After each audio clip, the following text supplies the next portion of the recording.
Tapos po kayo.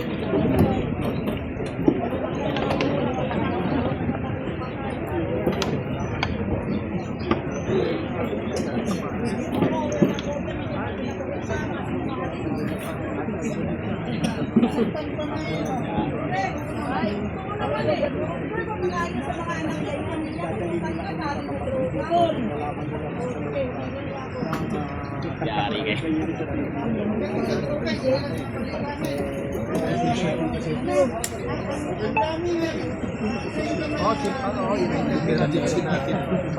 Hello? Hello? Hello? Hello? Hello? Hello? Hello? Jammer ata sila eh.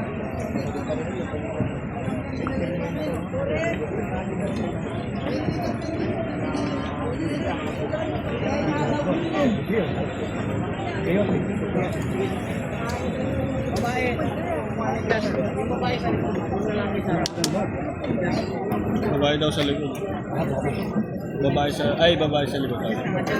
Wala siya.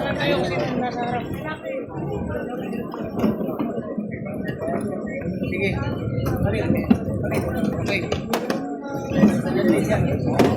Babae sa likod. Yung lalaki alam niya.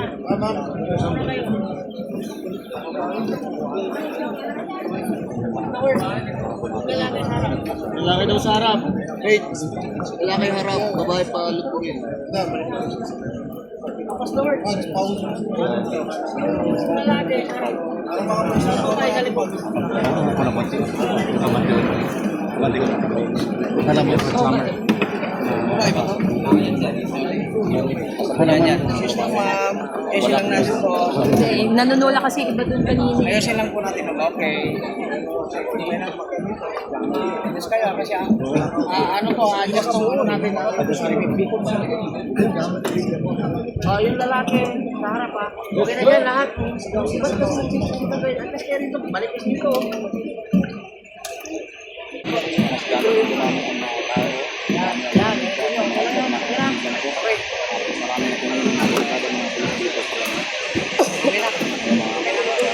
Sige, okay na sir. Sabi ko, kasama po natin sa Tony Turyong at Tony Rodriguez at si Senatorial mo Felix Salvador.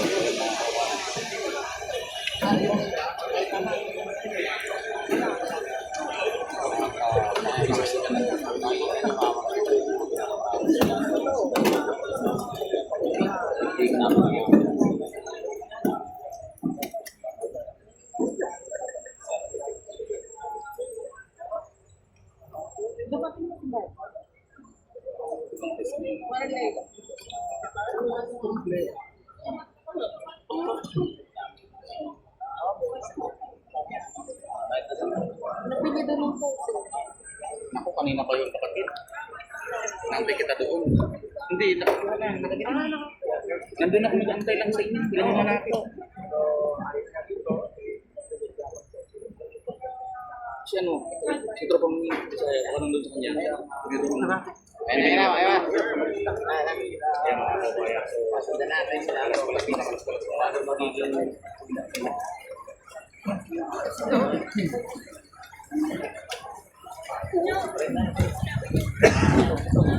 Ayan at hindi nga po pinatuloy si Attorney Vic Rodriguez na mga kabayan.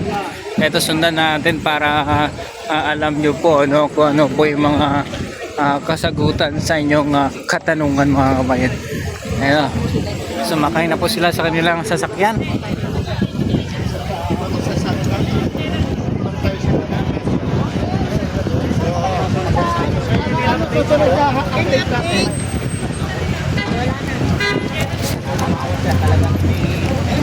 Ano doon po status doon? Kabayan natin.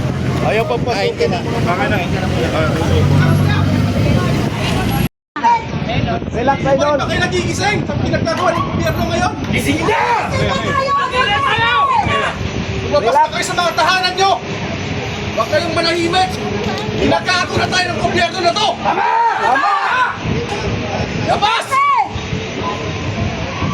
Inawalang hina na tayo! Harap-harapan tayo ng nakawan! Mananahimik pa rin tayo sa mga bahay natin. Lumabas na panawagan. Nakakatulong ba kayo ng mahimik sa mga bahay ninyo?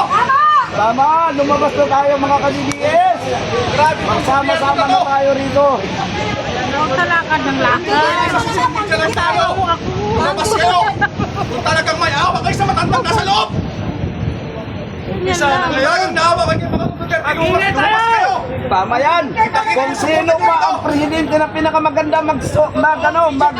magpalakad sa Pilipinas, siya pa rin ito pinakulong ng mga putang inang mga drug lord, mga adik. Nare-restrict po kami po sa mga kayo.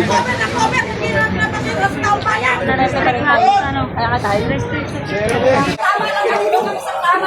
Wala kami Suportahan kandidato! Ang sinusuportahan namin ang karapatan namin bilang isang Pilipino because we're not a Filipino for nothing! Siguro lahat kayo naintindihan nyo ang ibig sabihin. Papayag na tayo!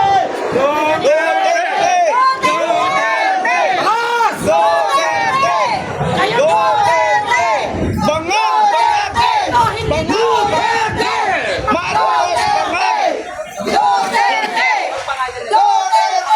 Tanging sandata namin sa pagpunta dito ay ang aming prinsipyo, dignidad at ang aming pinaglalaban na karapatan. No?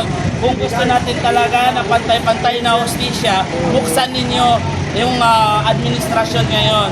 Yung nakapokus ngayon sa kay Duterte, sa dami ng pulis na yan na dinideploy dito.